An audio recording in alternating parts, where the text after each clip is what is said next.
So the question then becomes, what is going to help us in our faith?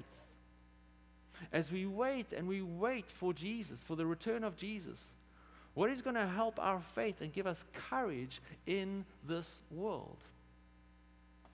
Because we're pretty much living in the same world. Jesus could have just as well have been describing our current times. What is going to help us when some sort of injustice befalls us? What is going to stop us from being swallowed up by the day-to-day comforts of this world? What is going to help us be focused and persistent like Noah? What's the answer? He tells us a parable. Go to verse 1 of Luke 18. He says this, "And he told them a parable to the effect that they ought always to pray and not lose heart." So Jesus is saying the thing that's going to fuel our faith and strengthen our hearts in this world is persistent prayer.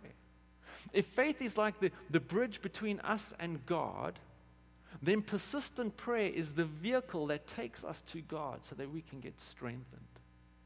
And the coming kingdom of Jesus is part of the route that's going to fuel that persistent prayer. It's going to fuel that car so that we can go to God in prayer. But how so? Mainly by filling us with hope and perspective.